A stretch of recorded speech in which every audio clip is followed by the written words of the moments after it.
Bienvenue dans le podcast de la Petite Balle Blanche. Bonjour à toutes et tous, je suis Lionel Bochet et équipe réduite dans ce numéro, je suis entouré de Marion Ricordo, Olivier Perron, Gur Van Bonny et Cyril Le Guern. Salut, salut. Salut. Allô. Bonjour.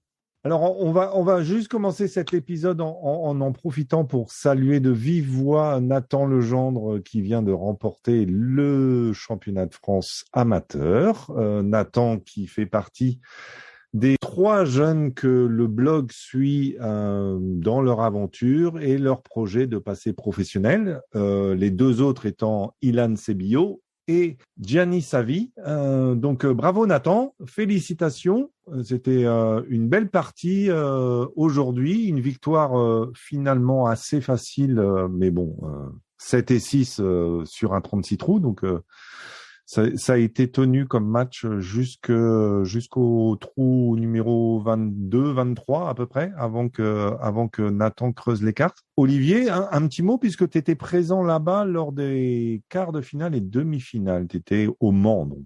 Hier, j'ai suivi donc son quart de finale et demi-finale contre Hugo Malcor et Lucas Dutartre. 2 parties solides. Sur la journée, il a fait un seul bogey. L'après-midi, il joue moins 5. Donc, du très très beau golf. Et puis une concentration, une détermination qui était impressionnante. Et puis hier, après la demi-finale, en fait, il gagne au 18. Il prend 5 minutes en fait avec ses proches, et puis il va s'installer au putting green. Voilà. Et puis il a repris les exercices, il a repris ses routines, et puis je pense que c'est ce qu'il mettait, dans la bonne énergie, pour aujourd'hui. Et puis c'est un parcours. Il l'a joué 10 fois cette semaine. Donc un marathon de golf avec 3 fois 36 trous avec depuis les 16e de finale, quoi. Donc belle performance. Et puis il inscrit son nom aux côtés de joueurs pro maintenant. Il y avait Victor Dubuisson qui a gagné, Antoine Rosner, Alexander Lévy. Ouais, non, on lui souhaite au minimum le même succès que ces champions-là, quoi.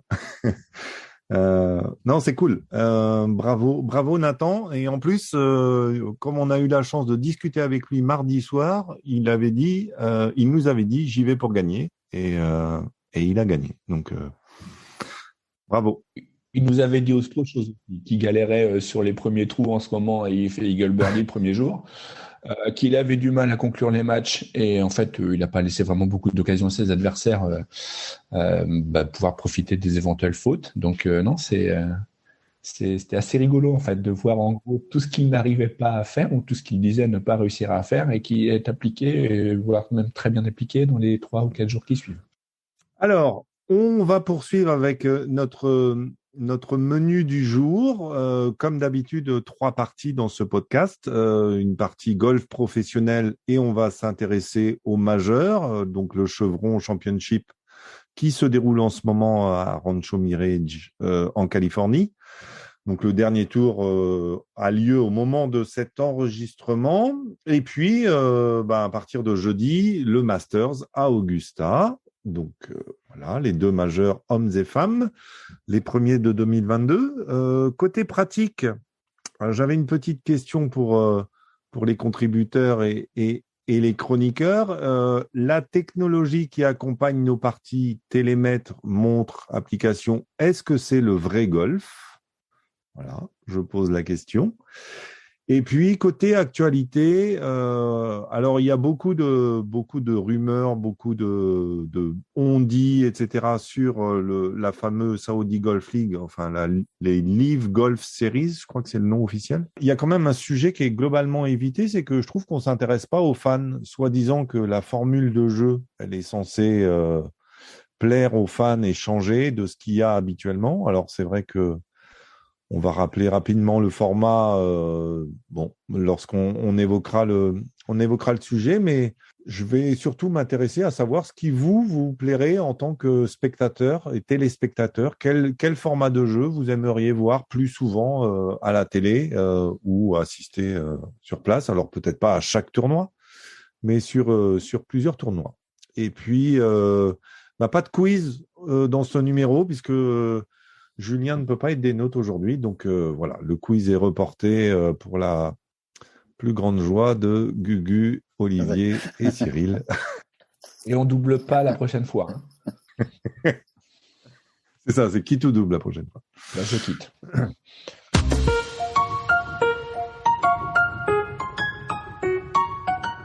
Donc, on entame tout de suite la première partie de l'émission avec le golf professionnel. La saison des majeurs a débuté jeudi donc en Californie. Cette semaine, le Chevron Championship nouvellement nommé a lieu sur le parcours habituel de Mission Hills Country Club et ce pour la dernière fois puisque le nouveau sponsor titre Chevron a décidé que à partir de 2023, l'épreuve se déroulerait au Texas, sans doute du côté de Houston. Donc, on va parler un petit peu de ce Chevron Championship où on a quand même 3 tricolores, donc Perrine Delacour, Pauline Roussin-Bouchard et Céline Boutier. Les 3 ont passé le cut. Donc, un bon départ de Céline et Pauline. Ça avait été plus compliqué pour Perrine, qui s'est bien ressaisie dans le deuxième tour, parce qu'elle sort une carte de 69 pour passer le cut.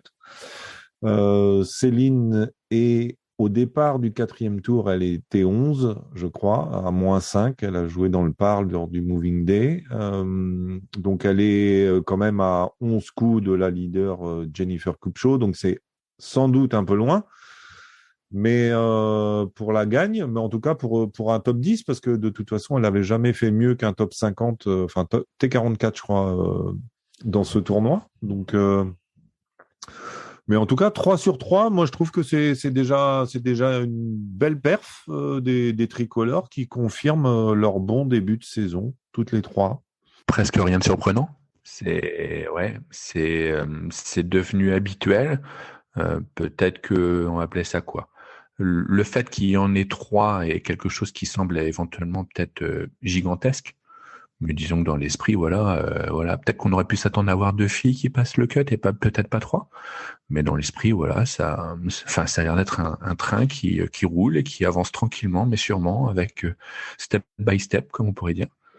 Ouais, carrément. Enfin, c'est pas une surprise, comme tu dis. Hein, c'est le fait que les 3 passent le cut et que les 3 puissent potentiellement être, faire un bon résultat en même temps. Ça, c'est chouette. C'est peut-être entre guillemets ce qui a le moins de probabilité d'arriver, mais en fait, ça c'est pas vraiment une surprise puisque elles ont toutes les 3 depuis le début de l'année des résultats hyper solides. Donc, ouais, c'est. Enfin, je pense qu'en plus, en soi, pour elles, passer le cut, c'est pas une réussite. Enfin, c'est normal. C'est qu'une étape dans le résultat global du tournoi. Donc, c'est bien. Elles ont passé cette première étape. Je pense que c'était une étape logique et maintenant, elles vont aller grappiller toutes les 3 des places pour des places d'honneur, quoi. Ouais, non, pas de surprise, mais toujours une satisfaction. Et je pense qu'elles sont effectivement dans leur tableau de marche. Voilà, avec une belle entrée pour Pauline. Et puis, on peut espérer un top 10 pour Céline Boutier. En début d'année, avant la saison, elle annonçait une victoire en majeur. C'était un de ses objectifs de la saison. Aux portes du top 10 avant le dernier tour sur le premier majeur. Voilà, objectif en cours. Ouais, c'est ça. Moi, elle m'impressionne. C'est solide, un Boutier. Elle flanche pas. Elle est vraiment. C'est vraiment très, très fort. Ouais. Je pense qu'elle va aller chercher ce top 10-là. Hein. Hier, elle a regardé un peu, elle est dans le partout du long. Bon, il y a pas d'anicroche, rien, juste -2. Bon, après, deux bogeys, malheureusement, de suite, là, mais non, c'est solide. C'est vraiment une très belle impression cette année, du côté français, en tout cas. Hommes et femmes.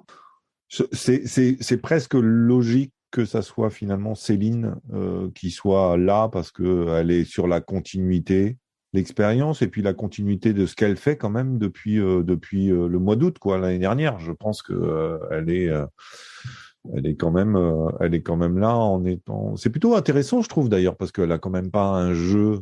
Enfin, c'est pas une grosse cogneuse, c'est pas une. Enfin, je sais même. Enfin, j'ai pas eu beaucoup l'occasion de l'avoir joué, mais je sais pas trop d'ailleurs. Est-ce qu'elle a des points forts? Enfin, tu sais, on a l'impression qu'elle sait un peu tout faire, mais elle a pas de trucs. Enfin, c'est pas une magicienne du petit jeu, c'est pas une grosse frappeuse. C'est juste une très bonne joueuse, quoi, partout. Peut-être pas de point faible. Ouais, c'est ça. C'est pas évident parce elle a un tempérament. Enfin, elle semble assez linéaire dans son tempérament, en fait. Jamais d'excès, même quand elle gagne. Jamais de grosses déceptions quand elle rate. Non, après sa première Solheim Cup, en fait, c'était la capitaine, donc j'ai oublié le nom, qui disait que, enfin, voilà, ce qui était apprécié aussi chez Céline, c'était son calme. Elle apportait, enfin voilà, une sorte une sérénité dans le vestiaire et aux autres joueuses. Voilà. Ça permettait d'équilibrer d'autres tempéraments plus fougueux. Ouais. Le quatrième tour, enfin les dernières parties vont s'élancer dans sous peu. Je crois même que Céline part dans 1h20 à peu près, il me semble, 21h20 je crois. Il est 20h au moment où on enregistre. Jennifer Kupcho a sorti 64 hier au Moving Day pour prendre la tête et puis 6 coups d'avance sur Pati Tavatanakit, la Thaïlandaise qui est la tenante du titre. Alors juste un petit mot comme ça, une Américaine n'a pas gagné, je crois, depuis 2015, il me semble. Je crois bien avoir vu passer ça, mais le nom de la vainqueur m'échappe. C'était pas Lexi, non, Lexi, ça devait être 2014, donc 2015, c'était peut-être. Ouais, Brittany Lincicome, tout à fait. Donc il n'y a pas eu d'américaine à gagner pour cette dernière édition. Est-ce que vous voyez Kupcho, qui a d'ailleurs gagné l'Augusta National Amateur, je crois, en 2019, la première édition, c'était elle qui avait gagné, si je dis pas de bêtises. Est-ce que vous la voyez? Elle a 6 coups d'avance. Est-ce que vous la voyez aller jusqu'au bout? Alors, quand le podcast sortira, les dés seront jetés et on connaîtra le nom de la vainqueur, mais je peux certifier que les réponses seront en direct. Moi, je l'imagine mal. J'imagine mal ne pas gagner. 6 coups d'avance, c'est quand même conséquent. Hein, on parle pas de 3-4 coups d'avance, c'est 6. Donc, quand bien même elle pourrait avoir une journée un peu en dedans, elle vient d'avoir 3 bonnes journées. On est sur du -5 de moyenne quasiment. Donc c'est voilà, si elle devait avoir une mauvaise journée, elle pourrait peut-être sortir un +1, +2. Alors à moins que voilà, ça devienne journée kata, mais elle a pas l'air d'être dans la dynamique de faire une journée kata. Du coup, il faudrait vraiment que l'autre soit très bonne et qu'elle soit vraiment pas bonne pour que ça se passe autrement que que ça termine autrement que par une victoire pour elle. Mais bon, après, c'est du golf, on sait ce qui peut se passer. C'est un majeur, ça fait beaucoup de pression, ça a beaucoup de conséquences de gagner un majeur hein, quand on est à sa place, donc ça peut. J'espère pas parce que ce serait à moins qu'elle joue -2 et que l'autre joue -9, j'aimerais pas la voir ne pas gagner. Ce serait une grosse défaite. Même état d'esprit de mon côté, c'est-à-dire que ça serait terrible de se dire qu'en gros, quand tu as 6 coups d'avance, c'est pas suffisant pour gagner. Donc autant, à tout être humain, disons que voilà, ça serait bien qu'elle le gagne. Moi, j'ai quand même j'ai joué le foufou, j'ai quand même mis 1 euro sur Corda, parce que la cote est à 13 et que voilà, 1 euro, c'est oh là là. Tout de suite 13 euros, quoi. C'est l'appât du gain. Et ouais, ça change une vie. C'est 3 balles Inesis. C'est peut-être même un peu plus que ça. C'est 4 Pro V1. Si Titlas ou Inesis m'entendent, n'hésitez pas. Voilà. Mais en gros, dans l'esprit, ouais, non, ça serait à ne pas souhaiter. Cyril? Pareil, ouais, non, coup chaud, je pense qu'elle va gagner. 6 coups d'avance. Ouais. À moins d'une dégringolade, effectivement, mais parce que comme dit Marion, c'est clair, la pression en majeur, un titre, mais 6 coups, c'est quand même beaucoup, quoi. Dawatanakit, c'est sûr qu'elle va jouer tenante du titre, hein, c'est ça? Ouais. Donc elle sait, elle a l'expérience, mais quand même 6 coups, c'est beaucoup. Sur un terrain comme ça, la joie, oui, il y a quelques +3 pour la journée, mais ça a l'air de scorer concrètement. Jin Young-ko est déjà à -2. Donc c'est ça, même si elle a pas une bonne journée. Ouais, enfin, anyway, je rejoins Marion. Même si elle a pas une bonne journée, je pense qu'elle va claquer un 70, 72 peut-être. Ce qui suffira pas pour les autres. Je vois pas non plus un -9 ailleurs. Elle a joué quand même -8 hier. Hein. Je pense que c'est pas la meilleure de toute la semaine. Hein. Fait que c'était déjà impressionnant. J'en vois pas une autre sortir un -8. En tout cas, une qui puisse aller la dépasser.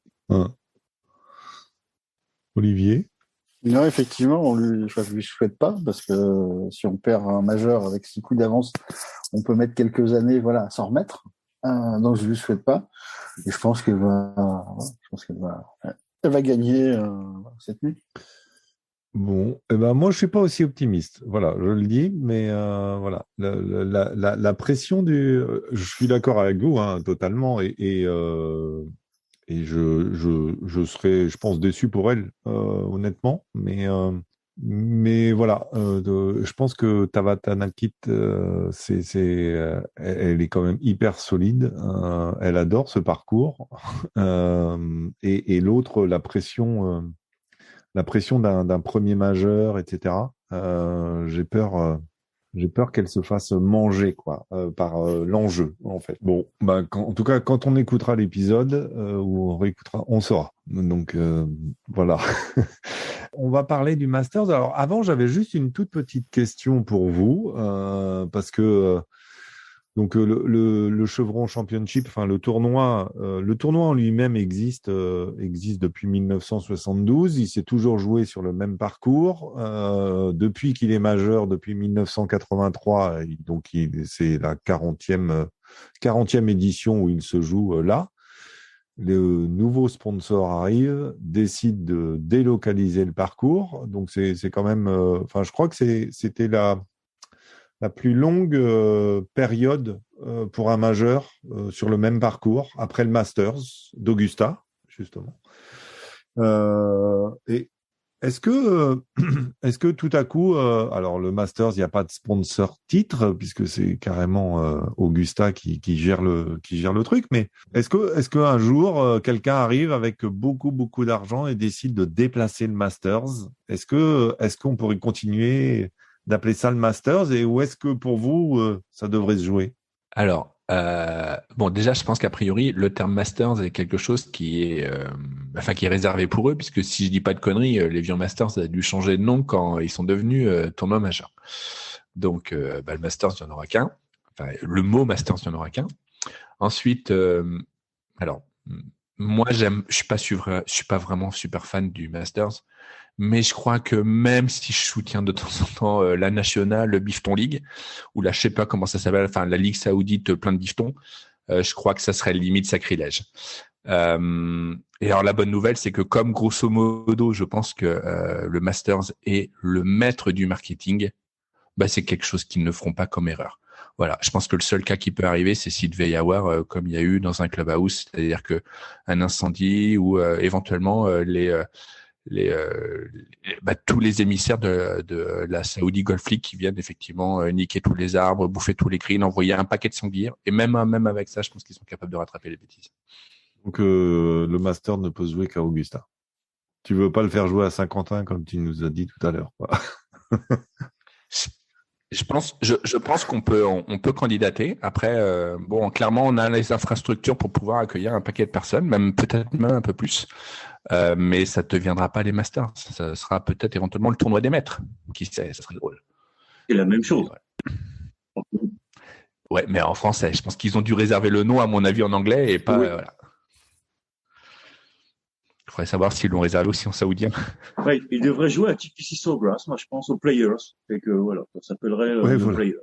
Le championnat des jeux. Et puis comme ça, plus personne nous embêterait avec The Players, le 5e majeur. Le cinquième Parce que majeur. du coup, il serait dans les 4. Non, on est début avril. Ouais. C'était ta question poisson d'avril, Lionel, sur le déménagement du Masters. Non, mais quelque part, c'est quand même dommage, je trouve, cette histoire de. C'était quand même une tradition, quoi. Enfin, c'était. Alors, c'est vrai que le tournoi a changé de nom à plusieurs reprises. Il s'appelait Ouais. Kraft Nabisco quand Patricia Meunier-Lebouc l'a gagné. Donc il s'est appelé Dinah Shore Nabisco, il s'est appelé, enfin bon, il a eu changement de nom, mais tout le monde, Anna Inspiration, c'était la compagnie japonaise. Ils ont quand même gardé cette tradition, donc moi je trouve ça quand même triste quelque part qu'une tradition soit rompue pour cause d'argent, même si les joueuses ont pas forcément l'air de s'en plaindre vraiment en fait. La seule chose en termes de tradition que ça va changer un peu, c'est le saut dans le petit pond à la fin. Ouais. Ouais. Enfin, à part ça, le parcours il est chouette, mais c'est un parcours de golf. Enfin, je veux dire, les filles, elles sont capables de se délocaliser. Et puis peut-être que le parcours suivant sera encore meilleur. Enfin, je veux dire, on sait pas. Moi, je sais pas. Je pars du principe que si ça change de sponsor titre, pourquoi pas changer d'endroit. Enfin, ça n'a pas de. On n'est pas sur de la tradition comme Augusta, clairement, ou comme Evian, qui est voilà, c'est l'Evian Championship. Il peut se jouer qu'à Evian. Au moins, c'est dans le nom, c'est aussi basique que ça. Là, moi, ça me choque pas. Enfin, disons que ça me déçoit pas du tout. Enfin, voilà, pourquoi pas. D'accord. On va poursuivre juste avec le Masters qui s'annonce. Alors, la question en suspens, évidemment, c'est Tiger ou pas Tiger, hein, puisque on attend qu'il se déclare. Ça sera sans Phil Mickelson. On va enfin retrouver le concours, le petit concours du par 3 du mercredi soir, qu'on n'a pas eu quand même ces 2 dernières éditions. Alors, est-ce que vous l'attendez avec une certaine impatience, ce Masters, ou bof? Évidemment. Mais en fait, enfin là, tout à l'heure, j'ai croisé des membres et ils me disent t'as regardé la finale des filles Augusta. J'ai eu honte de dire que non, je n'avais pas regardé. Bon, je me couche un peu tôt en ce moment, mais voilà, mais sincèrement, il est hors de question de se coucher de bonne heure pendant le Masters, quoi. C'est vrai. S'il y a bien une semaine dans l'année où je regarde le truc jusqu'au bout, c'est le Masters parce que c'est immanquable. Moi, c'est le tournoi par excellence qui m'éclate. À regarder, enfin, je n'envisage pas de pas regarder ce tournoi. Enfin, c'est pas possible. Et avant de faire un tour de table, et la présence de Tiger ou pas, c'est un plus ou ça change rien? Ah bah si. C'est et c'est surtout revenir, c'est symbolique, mais c'est vrai que s'il revient au Masters, enfin c'est génial. Et je vais pas dire qu'un Masters sans Tiger c'est un peu moins bien parce que ça reste Augusta et ça reste génial. Mais disons que quand il est là, c'est encore mieux. Et en fait, qu'il joue bien ou qu'il joue pas bien, en soi, ce sera mieux juste parce qu'il sera là. Même s'il devait pas passer le cut. Ouais, bon, je serais déçue parce que j'ai envie de le voir. Et je pense pas qu'il s'amuse à revenir s'il n'est pas prêt à exceller, mais voilà, on ne sait pas ce qui va se passer. Mais au final, oui, s'il passe pas le cut, c'est sûr que ça va être un peu raide le week-end, quoi. C'est pas la même chose. Mais le fait qu'il prenne le départ le jeudi, déjà, c'est. Olivier? Oui, j'attends le Masters avec impatience parce que j'ai l'impression que tout ce qui se passe avant, au début d'année, n'est que la préparation d'Augusta. Donc voilà, donc ouais, impatient de voir les joueurs refouler Augusta, et puis ouais, quelques favoris plutôt européens. Ouais, on va faire un tour de table après où chacun va donner un petit peu son petit podium, enfin, ou en tout cas son trio de joueurs qu'il affectionne pour cette édition. Gugu? Plus de mal. Enfin, voilà. En fait, j'attends le Masters pour le fait de dire que c'est le début de la saison qui est intéressante. Mais j'ai un peu plus de mal avec le tournoi proprement dit. Voilà, je sais pas comment dire ça. C'est too much pour moi. Voilà, un peu trop too much.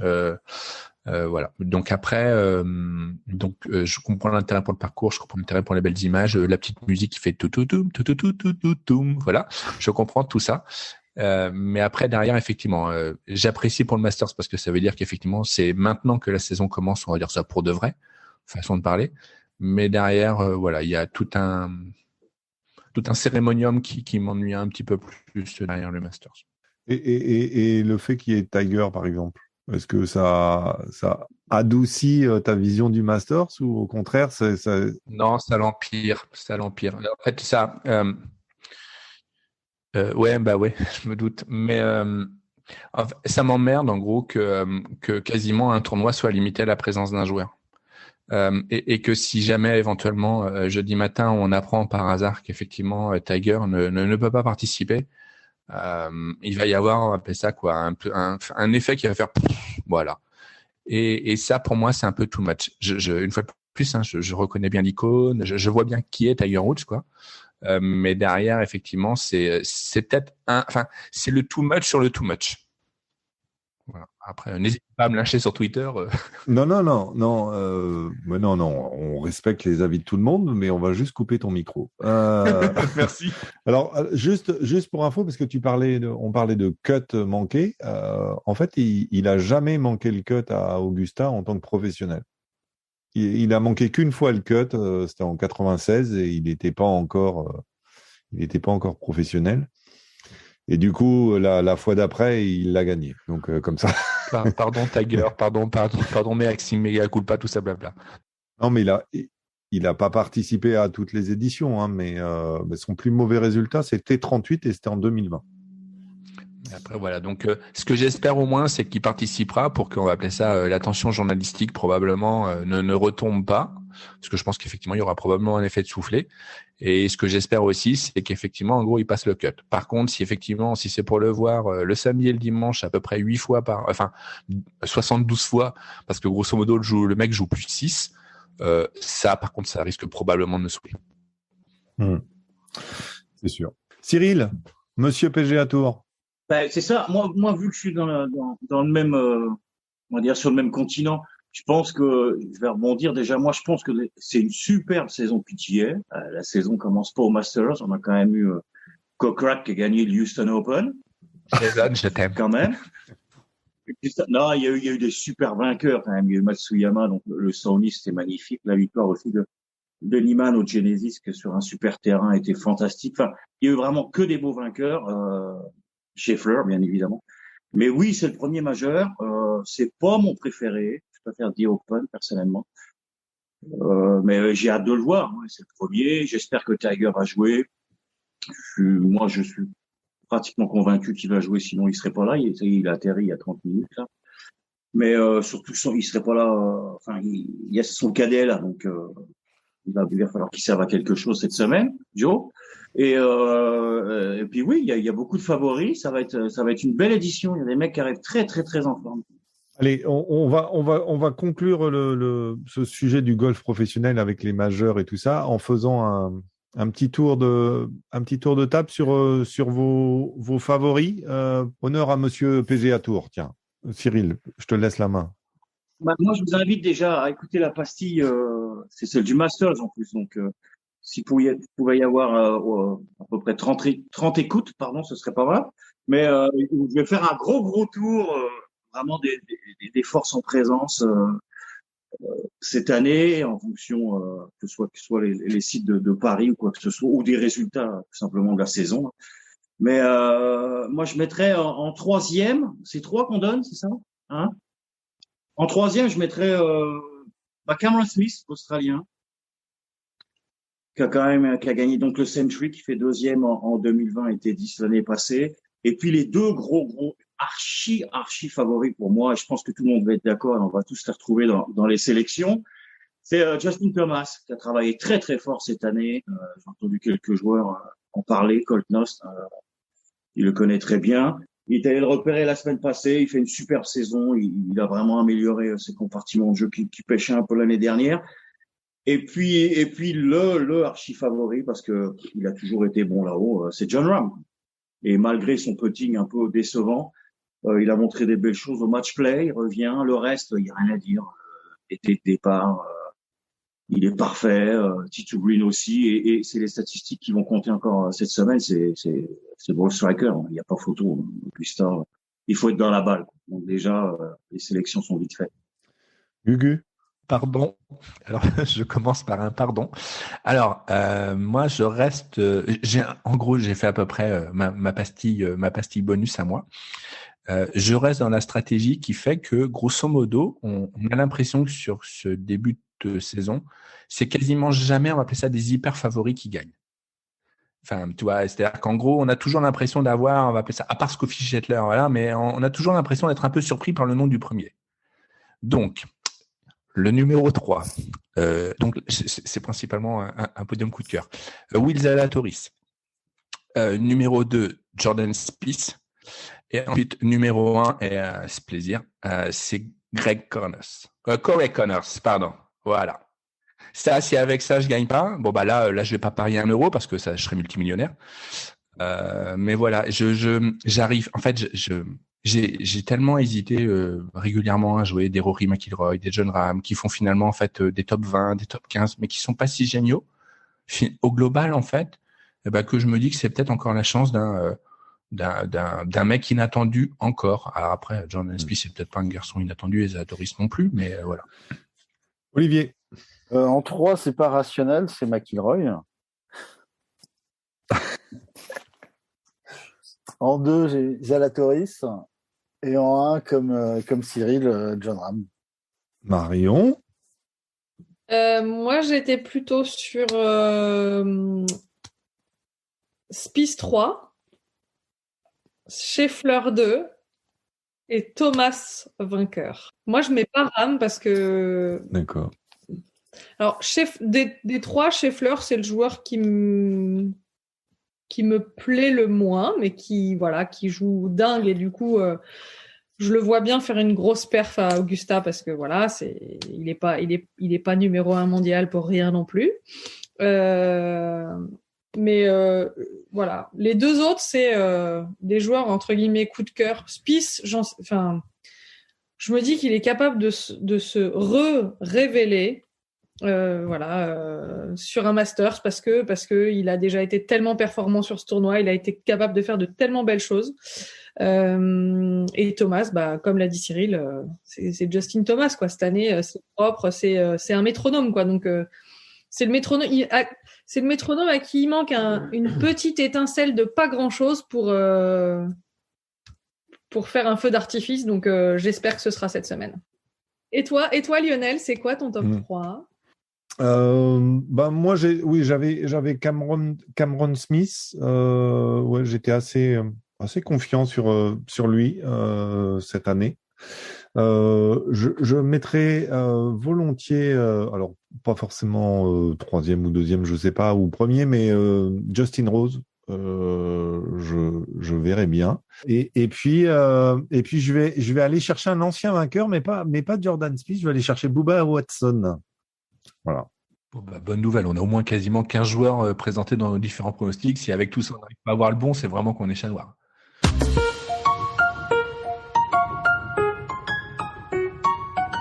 Alors on va enchaîner avec l'actualité. J'avais envie de revenir avec vous sur les fameuses Live séries sponsorisées par l'Arabie Saoudite. Le calendrier a été communiqué le mois dernier avec 7 épreuves entre juin et octobre, plus une finale par équipe, d'après ce que j'ai compris, fin octobre ou début novembre. Alors, on n'a toujours pas de nom de joueurs qui vont participer. Il y a quelques joueurs qui sortent un peu du lot pour plutôt des joueurs qui sont en fin de carrière, comme des Westwood ou des gens comme ça. Je pense que Stenson, son nom a été évoqué, et maintenant qu'il est capitaine de Ryder Cup, il n'en sera pas. Le format des épreuves est connu, ça se jouera donc sur 54 trous, 3 tours donc, sans cut, avec un départ en shotgun, maximum 48 joueurs, répartis en 12 équipes de 4, avec classement individuel et classement par équipe. et puis le jackpot à chaque fois que tu gagnes, quoi. Puisque au total, c'est 250 millions, je crois, sur les 8 épreuves. Première question déjà, est-ce que cette formule qui est présentée, et ce format moitié individuel, moitié par équipe, est-ce que ça vous fait vibrer, vous? Alors, vous allez me dire, ça dépend peut-être des joueurs, mais Alors, moi, tu m'apprends la formule, parce d'accord. que je m'y suis pas du tout intéressée, pour le coup, à ce truc-là. Et d'un seul coup, j'ai un petit peu plus envie de m'y intéresser. D'accord. Que je trouve ça, le fait que ce soit un shotgun, donc ça veut dire que tous les mecs vont avoir les mêmes conditions météo. Donc tout le monde joue en même temps, ce qui fait que tu as forcément du golf. Déjà, ça va pas durer très longtemps. Pendant 5 heures, tu vas avoir de la diffusion. Et pendant 5 heures, tu vas avoir du golf et tu vas avoir forcément plein de coups de golf intéressants à voir. Donc ça me plaît.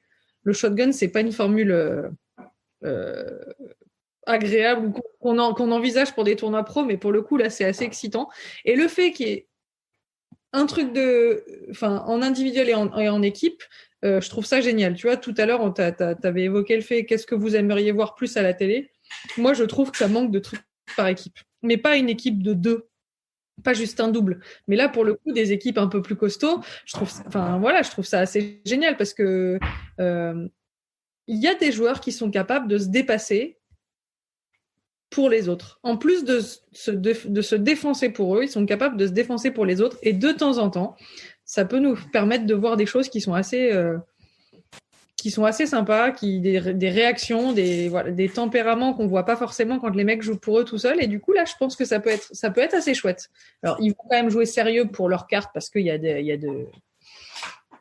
a un peu de blé à se faire en indiv, mais il y en a tellement à gagner qu'en fait, ils n'ont pas besoin de gagner en indiv et ça peut peut-être les motiver pour les trucs d'équipe et pour le coup, oui, alors comme tu dis, hein, s'il y a que des deuxièmes couteaux, c'est peut-être un peu moins excitant.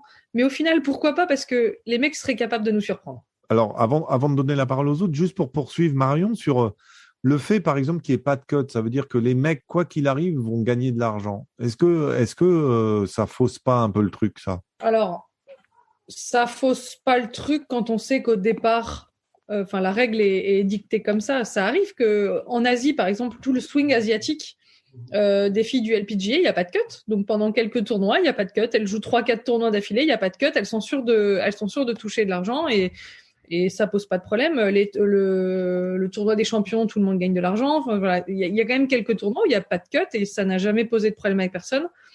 Là, si tous les tournois de la ligue sont comme ça, disons que moi, ce que j'aime pas, c'est quand il y a des tournois qui sont sans cut et que ça fait marquer des points, que c'est des champs réduits, que ça fait marquer des points et que pendant ce temps-là, on est sûr que ces filles-là, elles vont déjà marquer des points à l'avance pendant que les autres devront cravacher pour les rattraper. Ça, je suis pas forcément hyper fan. Et après tout, c'est la règle. T'as 4 qualifiés, puis point barre. Hein. Les filles qui y sont, elles ont gagné leur place dans les tournois à champs réduits.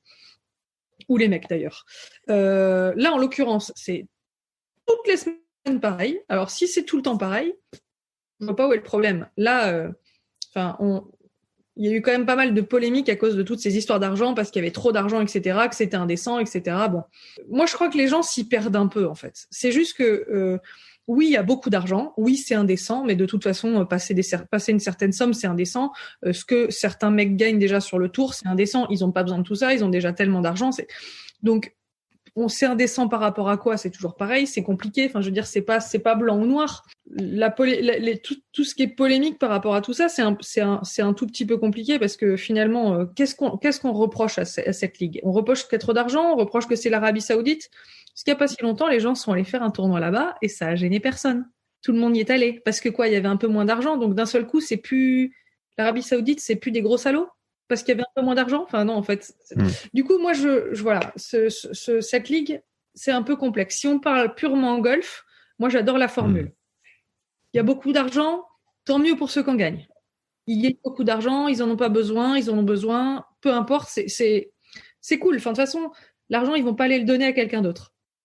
Soit ils le donnent à ses joueurs, soit ils le donnent pas. Donc, pourquoi pas le donner à des joueurs de golf après tout, hein, moi, ça me choque pas. Et la formule que tu as expliquée, je la trouve assez cool. Donc, si on parle purement golfique, canon. Messieurs, qui veut réagir? Marion a cloué le bec à tout le monde. Ouais. Non, c'est ça. Oui, la formule est intéressante, mais moi, dès que c'est l'Arabie Saoudite, c'est un gros nom. Ça va pas aller plus loin que ça. C'est juste. Mais je pense que les gens sont déjà choqués avant quand DJ tout ça ont été joués en Arabie Saoudite. Ça a toujours choqué, ça, surtout du côté américain, forcément. Fait que c'est pas nouveau. Hein. Moi, c'est ça qui me choque le plus. L'argent, oui, je m'en fous un peu. Les gars, c'est leur métier. Ils fassent du cash, tant mieux pour eux. Mais donc ça me dérange pas. Mais c'est juste que ça vient, c'est de la provenance, quoi. Là, je m'intéressais plus au côté fan de golf, et tu regardes cette formule, en fait, de jeu, le format qu'il propose, après, si c'était proposé ailleurs, quoi, en fait. Qu'est-ce que tu penses du format, toi? Bah oui, c'est attirant, comme dit Marion. Ouais, la formule est shotgun, tout ça, effectivement. J'y avais pas pensé, mais c'est un très très bon point. Tout le monde aura la même météo, donc c'est quand même pas le cas sur les autres circuits. Hein. On l'a vu aux Players, ça a complètement changé la donne en fonction de la vague dans laquelle tu étais, pour pas mal de joueurs, dont des gros, les favoris. Donc là, pour le coup, c'est génial. Après, équipe, machin, pas trop. Moi, je veux réserver ça au Ryder Cup ou au President's Cup, ou la Line, pour des compétitions comme ça, par pays. La formule match play, oui. Ouais, ça change du stroke play. C'est vrai que ça manque. C'est bien. Je sais pas si c'est en match play, d'ailleurs. Il me semble que c'est sur 54 trous en 3 tours. Olivier? Non, la formule, comme tu l'as présentée, ouais, peut être intéressante.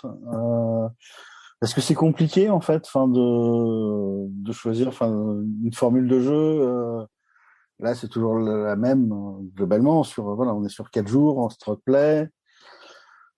Alors, sur d'autres formules, on veut plus de match play. Mais le match play, c'est compliqué parce qu'il y a une grande densité, en fait, sur les premiers jours. Et puis, le dimanche, il reste plus qu'une ou deux parties. Donc, en termes d'intérêt, le programme est parfois un peu maigre, en fait, le dimanche. Et si on n'a plus ses favoris dans les 4 du dimanche, on est moins intéressé. Et le tournoi par équipe, pourquoi pas?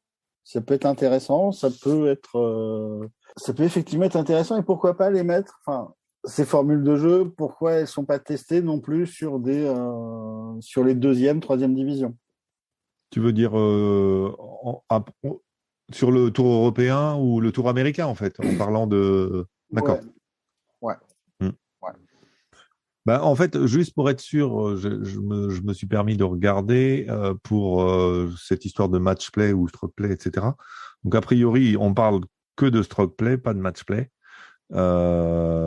Et en fait, les 2 meilleurs scores des 2 premiers tours comptent pour le classement par équipe. Et les 3 meilleurs scores des 4 comptent pour le dernier jour. Donc, le 3e jour, parce qu'il n'y a que 3 jours.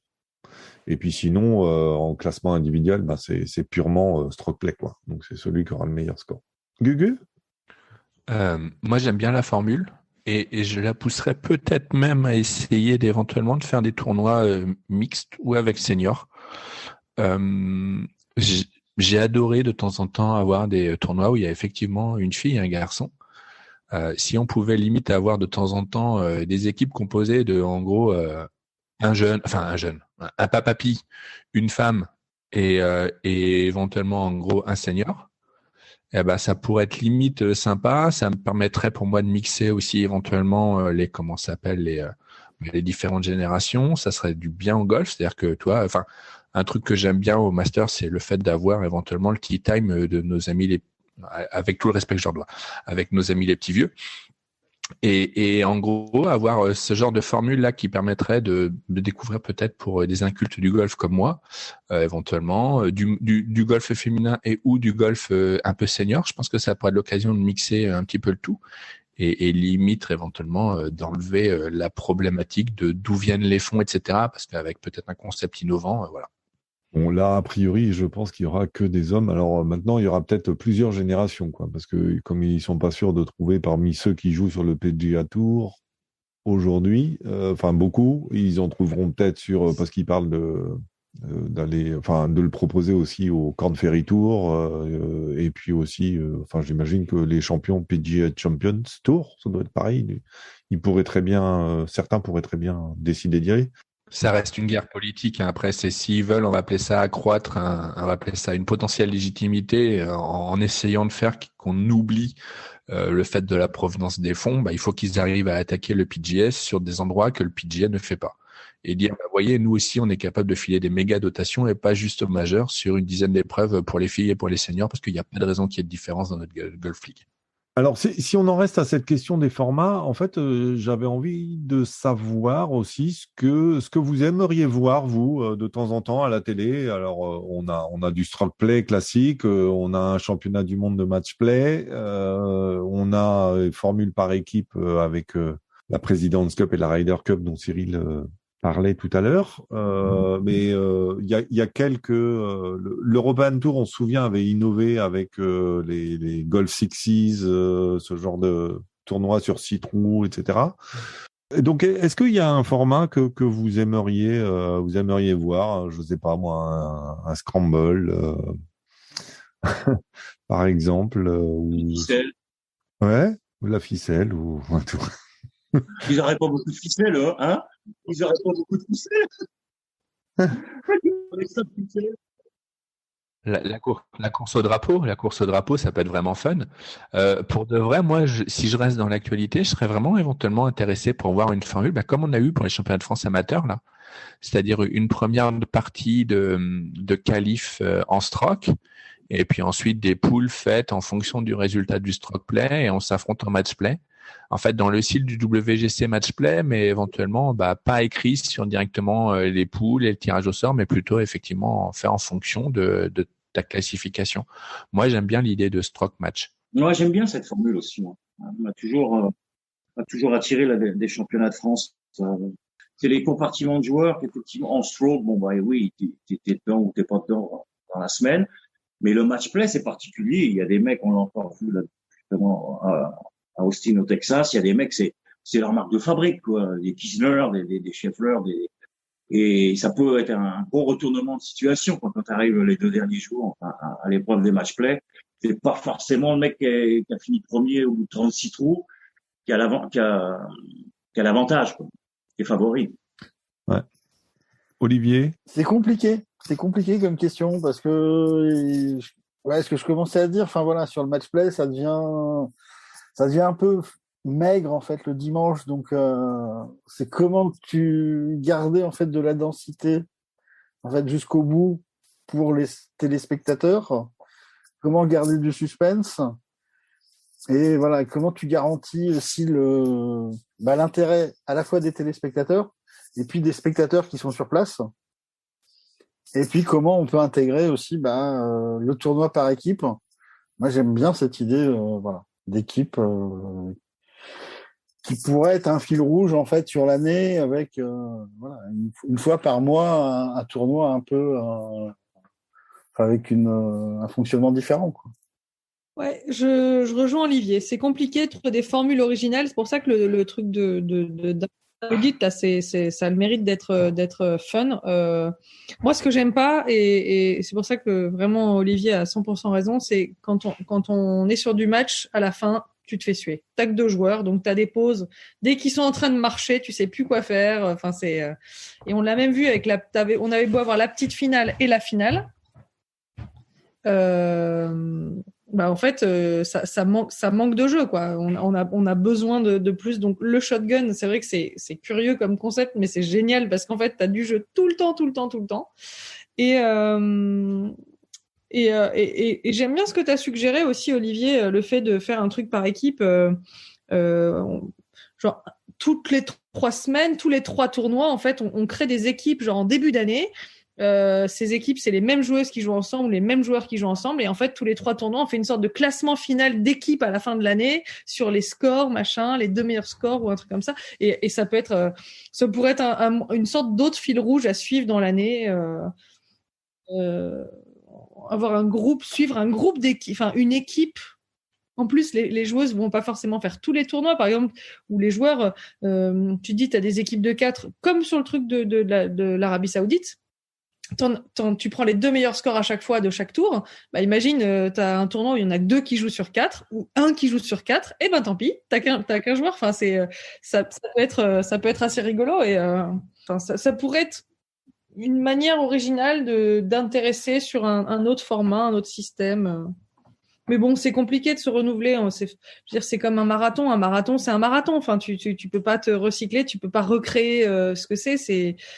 Le golf, tournoi de golf, c'est un tournoi de golf. C'est 4 tours, c'est machin. C'est compliqué d'essayer de faire original et intéressant en même temps. C'est pas si simple. Enfin, je veux dire, sinon ça aurait été fait depuis longtemps et c'est pas si facile.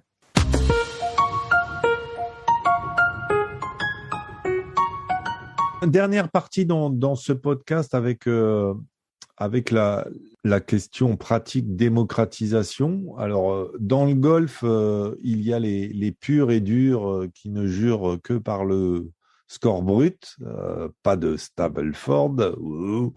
Je joue la balle comme elle repose, tant pis pour toi, Paul Casey. Hein, et même le polo avec le col qui va bien, les anti-pantalons de Von Royen. Enfin bon, voilà. On va dire le golf au plus près, comme il a été inventé il y a plus de 100 ans. Pourtant, avec l'arrivée de la technologie, tout le monde s'est équipé de télémètres, montres GPS et autres applications miracles. Je pose la question, est-ce que c'est le vrai golf, cette assistance technique? Avant peut-être de répondre à la question, un rapide tour de table. Est-ce que vous utilisez quelque chose quand vous jouez, vous, aujourd'hui, autre que le carnet de parcours, en fait? Moi, perso, quand je joue, je commence par une reco sur Google Maps. Ensuite, je vais sur un site internet qui n'existait pas il y a 20 ans. Ensuite, je profite éventuellement du carnet de parcours qui est disponible sur le site web. Et une fois que j'y suis, j'ai une genre de montre pour repérer mes distances. Et évidemment, quand c'est de temps en temps des belles épreuves, j'ai un petit jardinier qui me fournit toute la position des drapeaux. Et je fais tout ça en ayant mis mon sweat à capuche. Voilà. Donc, en fait, moi, en tout cas, perso, je sais pas ce que c'est que le vrai golf. Voilà. Mais t'as pas de télémètre, t'as un télémètre, je crois, Gugu, non?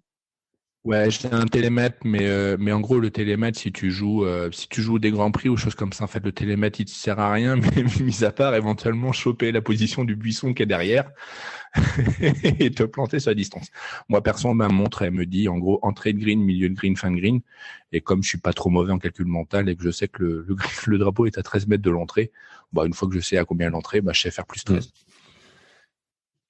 Olivier, toi, tu as... J'ai une montre et je la prends quand je pense à la recharger la veille. Voilà. C'est ça. Une fois sur 2. Cyril?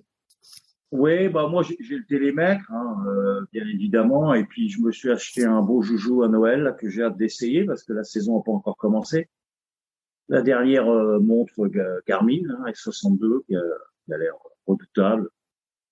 J'ai très hâte de l'utiliser. Après, ça me fait un peu peur parce que par rapport je veux dire, avec les mecs avec qui tu joues, parce que fatalement, ça va te prendre un peu plus de temps de checker ta montre. Même moi, ça risque peut-être de m'énerver à la longue.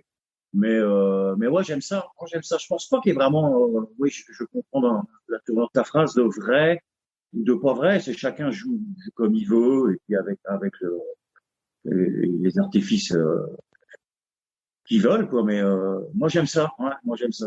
Savoir à quel bunker est en portée de balle au titre départ, quels les obstacles. Je pense que ça t'aide. Moi, en tout cas, ça t'aide aussi à te mettre dans ta partie. Ça te met un peu des œillères. Et après, bon, le coup est bon ou pas, hein, mais déjà, tout ce qui est préparation d'avant-coup, moi, je pense que ça va m'aider. Il y a moyen d'aller chercher quelques petits coups encore cette année, enfin, un ou deux. Quoi. Marion, depuis que tu as pu Inigo, comment tu fais quand tu joues? Moi, je joue avec un télémètre.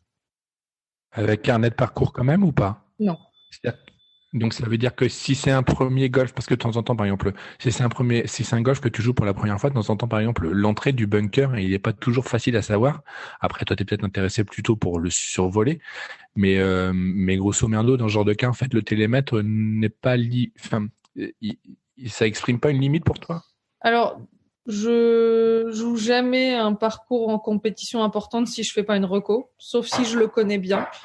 Et de toute façon, comme tu dis, si j'ai un bunker qui est potentiellement en jeu, je vais voir combien il faut pour passer le bunker.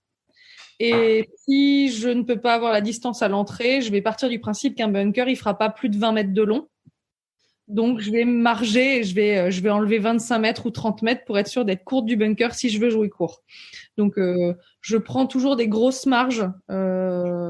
Si je veux jouer court d'un obstacle ou long d'un obstacle, je m'amuse jamais à être. S'il y a un obstacle dos et que j'arrive pas bien à le prendre, bah, je vais toujours prendre 20 mètres plus court parce que faut pas s'amuser à être à 5 mètres du ditch, parce que si t'as un petit coup d'adrénaline ou un petit coup de vent qui te pousse la balle, tu finis dans l'eau, c'est bon, c'est terminé. Et je trouve ça trop bête d'assurer et de finir dans un obstacle.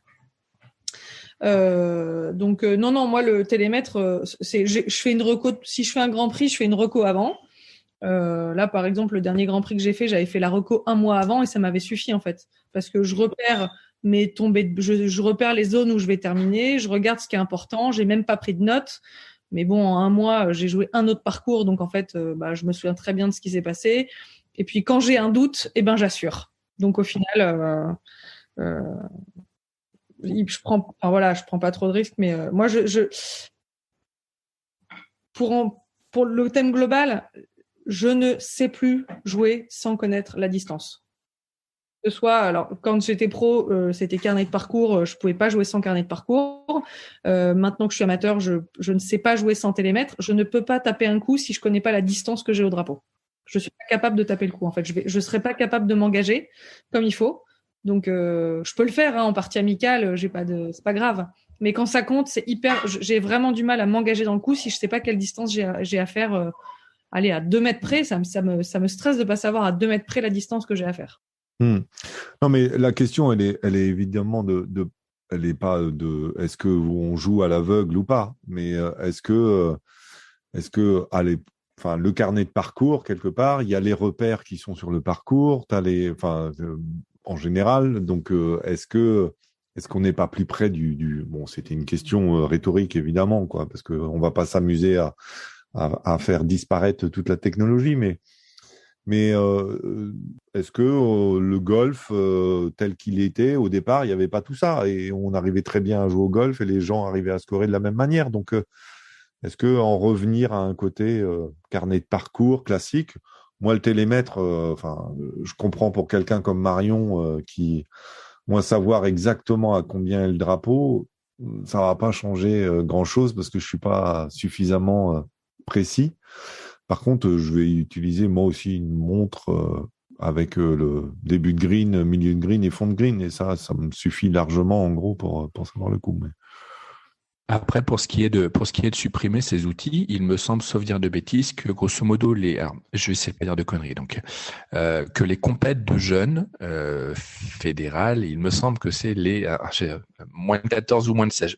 Voilà, pardon si je fais je dis une grosserie, mais grosso modo, où il me semble que les parents sont plus autorisés, les cadets, enfin les télémètres ne le sont plus, et les montres non plus. Et en fait, l'idée, effectivement, c'est que bon, après. On va appeler ça, ce genre d'outil n'est que du luxe. À partir du moment où tu as une marque de départ qui t'indique, sur lequel il se trompe pas, un poteau de 135, de 100, de 50 mètres à l'entrée du green, normalement dans l'esprit tu es capable de compter tes pas et de savoir au moins à peu près à combien t'es. On va appeler ça, voilà, à l'entrée du green. Après, le petit détail, c'est effectivement, est-ce que le golf qui t'accueille a la gentillesse de mettre les positions de drapeau, dire s'il est à gauche ou à droite, etc., ce qui pourrait éventuellement changer ou modifier ta longueur de club. Mais pour le reste, c'est vrai qu'on a une tendance à essayer de revenir aux bases. Moi, ce que je considère perso, c'est que il n'y a pas de problème à être technologique, mais me viens pas me chier ma partie à me mettre 10 minutes pour choper ton putain de drapeau, quoi. Alors, si tu fais une socket derrière, pitié, quoi. Va plus vite dans ta routine ou choses comme ça. Donc, en gros, voilà. Donc, après, c'est vrai qu'il y a tellement quand tu joues en partie à 3, il y a tellement de moyens de réussir à prendre une information quand le premier joueur joue, de façon à ce que quand toi t'arrives, t'es déjà quasiment l'intégralité des informations, il te faut à peu près 3 secondes pour choper le drapeau, et puis tu peux faire ta routine en 40 secondes, bah, ça le fait. Mais si effectivement, en gros, les mecs, ils cliquent sur sa montre pour savoir à combien est l'entrée du green, juste au moment où c'est à lui de jouer, ça va me casser les... T'es un peu chafouin, hein, t'es un peu impatient quand même, hein. Dis donc, ça doit pas être facile tous les jours de jouer au golf avec toi, hein. Alors, expérience perso, j'ai joué à Saint-Jean-de-Mont il y a 2 semaines, pas bien joué, avec un monsieur où on a fait probablement que discuter. Il a gagné, en plus. Ouais, ben non, mais j'ai pas bien joué quand même. Enfin, on n'a pas joué bijou, quoi, grosso modo, voilà. Et on a pas mal discuté. Et pardon, monsieur, si tu nous écoutes d'avoir autant discuté. On a joué en 3h20. Et on a pris tous les éléments, en partie à 2, hein, mais on a pris tous les éléments qu'il fallait, etc., etc. Moi, je suis, affligé, déprimé quand je vois les temps de jeu que mettent les jeunes ou les pros pour jouer en partie à 2, et alors de surcroît en match play, nous c'était en stock play. Et la partie qui était derrière nous, où il y avait un -2 et un +2, enfin un -2 et un 2, bah ils ont joué en 4 heures. 4 heures à 2, je suis désolé, mais non, quoi. Enfin, c'est pas possible. Après, et ils se sont pas perdus sur le parcours, a priori. Je précise au cas où. Je te l'accorde, mais est-ce que c'est vraiment lié à l'utilisation de la technologie? Tu as juste des non, à jouer. Enfin... à la technologie, à la technologie, à la routine, à tout un tas de trucs que les gens mettent en place. Et effectivement, l'utilisation de ce genre de technologie, de toute manière, ne peut, enfin, rajoute du temps à quelque chose qui peut potentiellement être long. Si t'es malin, que tu sais positionner ton chariot à tous les coups, il n'y a pas de problème. Mais grosso modo, voilà, c'est, si déjà t'es lent et qu'en plus tu viens choper 3 fois le télémètre, tu regardes 3 fois le vent qui change, allez, vas-y, mon coco, quoi, on joue pas notre vie. Fonce. Ouais, moi je suis pas d'accord avec Gugu pour ça, parce que je pense que ce genre d'outil, ça fait gagner du temps. Et les mecs qui perdent du temps avec ce genre d'outil, c'est que de toute façon, les mecs qui sans rien joueraient très lentement. Je pense pas que ces outils-là fassent perdre du temps à qui que ce soit. Sauf à ceux qui sont déjà de nature lents. Et auquel cas, on peut rien faire pour ces gens-là. C'est des cas désespérés. Enfin, c'est le type qui joue lentement, il jouera plus lentement avec des outils, mais il est capable de jouer encore plus lentement sans outils, parce qu'il va aller mesurer les pas pour un coup à 197 mètres, alors que de toute façon, avec son boissin, qui fait jamais plus de 135 mètres. Parce que ça existe aussi. Donc, on mesure exactement pour savoir quelle distance, puis en fait, on a besoin qu'un seul club dans le sac, puisque de toute façon, on fait toujours la même distance, quel que soit le club qu'on tape. Enfin, moi, je suis un peu comme Olivier, je joue avec une montre quand j'oublie pas de la charger, ou quand je l'oublie pas tout court. Et d'ailleurs, c'est assez amusant de constater, quand tu n'as pas ta montre, à quel point c'est intégré dans ta routine, en fait. Le nombre de fois où j'ai pas ma montre, je regarde mon poignet, pour rien, en l'occurrence. Et c'est vrai que c'est important. Enfin, refaire une partie où tu n'utilises plus que les repères du parcours, c'est aussi intéressant, en fait. Des fois, parce que ce que tu disais, Marion, si tu sais pas exactement où c'est, etc., tu vas prendre de la marge. Des fois, c'est aussi intéressant de se dire, tu es peut-être un peu plus stratégique des fois quand tu n'as pas ta montre et que tu n'as que les repères sur le parcours, en disant, là, je sais pas, je sais que je suis à 200 mètres, mais je sais pas si l'eau à passer, elle est à 120 ou à 130, quoi. Et du coup, soit tu prends le club pour jouer au-dessus de l'eau, en disant je vais prendre 140 pour être sûr que, mais bon, si le green arrive vite derrière, c'est compliqué. Ou alors je fais un petit coup pour arriver devant l'eau. Enfin bon, et je trouve qu'on est peut-être un peu plus dans la stratégie sans ces outils-là des fois, ça veut pas dire que ça enlève le côté stratégique, la nouvelle technologie, mais voilà, ça a un côté peut-être plus esprit golf, tel que ça a été conçu, en fait. Moi, je pense que ce serait super sympa de temps en temps de jouer à la vue. Vraiment, de même pas mesurer avec les poteaux, d'essayer d'estimer. C'est un bon exercice de temps en temps d'y aller sans aucune info et d'essayer de taper un coup et d'estimer la distance, d'essayer de faire travailler son cerveau, faire travailler ses habitudes, faire travailler son instinct. Moi, j'aime bien compter les pas. C'est vrai que c'est un truc quand j'avais pas le droit quand j'étais pro et que j'avais pas le droit au télémètre, j'aimais beaucoup marcher, compter les pas par rapport aux pastilles de peinture qu'il y avait au sol, etc., faire les calculs, parce que ça permet aussi de se recentrer, de détourner son attention d'un stress éventuel. Alors après, ça m'est arrivé aussi à un tournoi de même plus être capable de compter 112 plus 5. J'étais tellement stressée que j'y arrivais pas. Ça m'est arrivé aussi.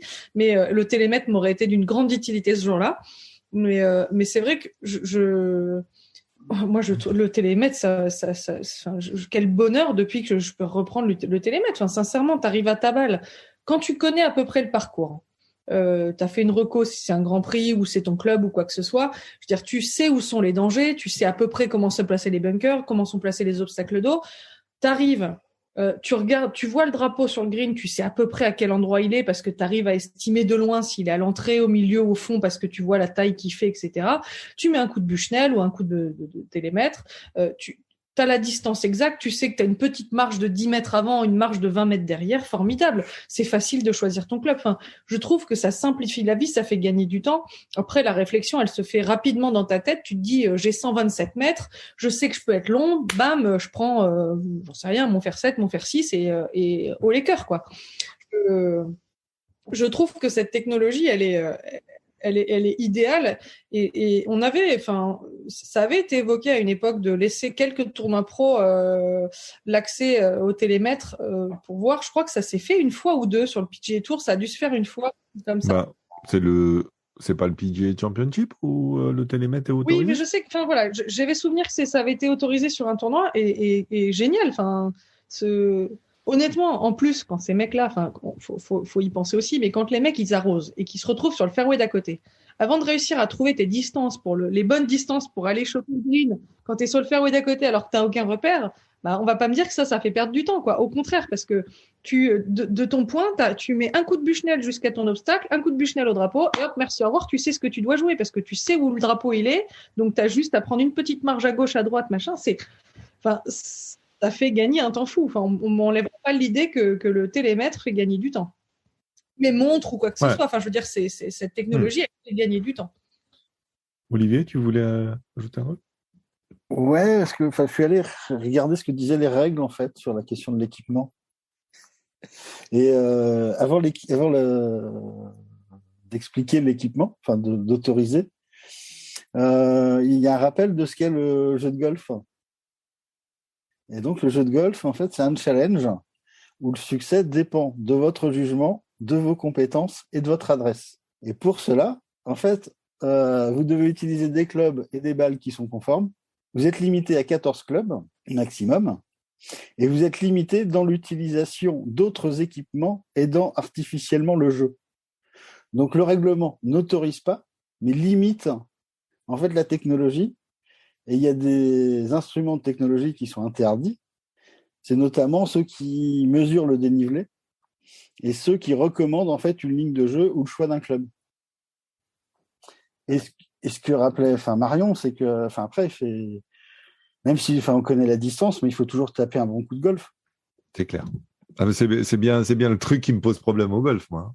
Et mais donc, il va dépendre, voilà, tout ça, je vais le rappeler, mais ça dépend de ta routine, ça dépend de ton objectif, de ta zone cible, de ta trajectoire, du choix du bon club. Et elle en parlait de la bonne intensité que tu vas mettre dans ton coup. Et puis, si tu mesures la distance, mais que tu n'as pas été à donner tes clubs, ta mesure, elle ne te sert pas à grand-chose. Donc voilà, et les distances, on les connaît déjà, il y a des indications, avec les poteaux, on peut faire des pas. Donc, on a déjà un grand nombre d'infos. Et en provocation, je dirais que connaître la distance, ça sert à rien. Ça aide pas plus. Ça va servir, en fait, ça va donner confiance. Ça va aider à ce niveau-là. Ça va t'aider dans ton choix de club et puis dans l'intensité, dans l'intention que tu vas mettre dans ton coup.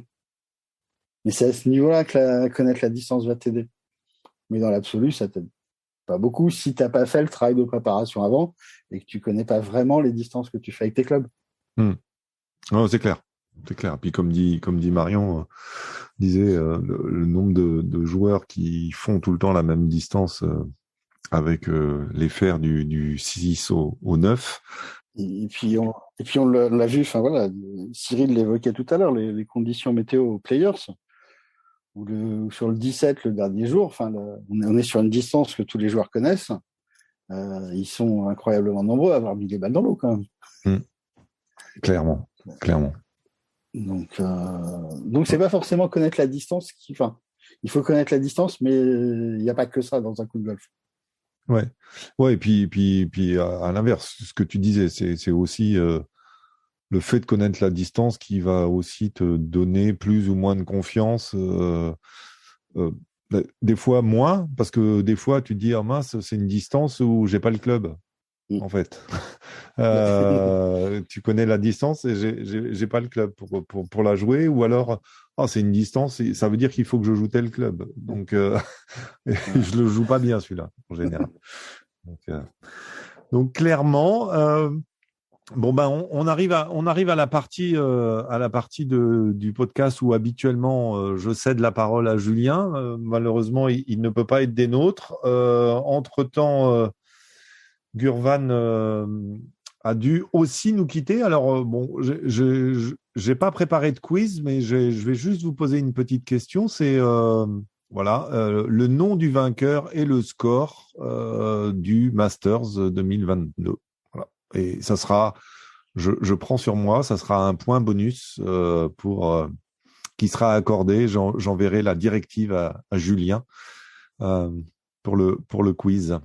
Les derniers vainqueurs, donc Matsuyama l'an dernier a gagné sur un score de -10. Bon, Dustin Johnson, on va le mettre un peu à part, il a sorti -20, mais bon, c'était des conditions un peu exceptionnelles, donc ça n'a pas trop de sens. Tiger Woods en 2019 était à -13, Reed à -15, Garcia avant lui à -9, Willett à -5, et si je vais jusqu'à Jordan Spieth, c'était -18. Voilà. Et le dernier score positif, il date de 2007 et c'était Zach Johnson avec +1. Justin Thomas, 279. 279, donc -9. Ok.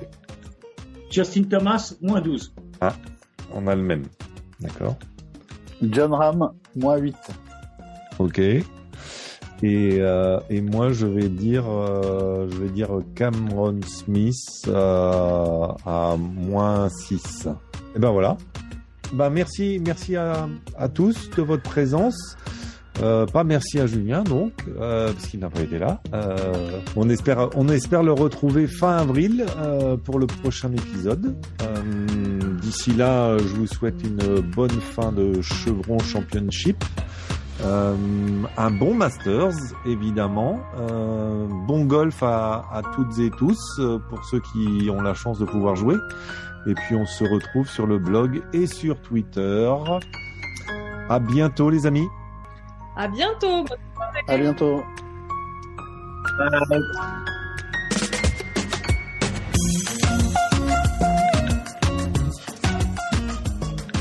Merci à toutes et tous de votre écoute. Je tenais à créditer la musique utilisée dans ce podcast. Le titre est Anita Latina du groupe Le Gang. Vous pourrez retrouver toutes les informations concernant la musique et les prochains épisodes sur notre adresse lepodcastgolf.petiteballeblanche.com. À très bientôt.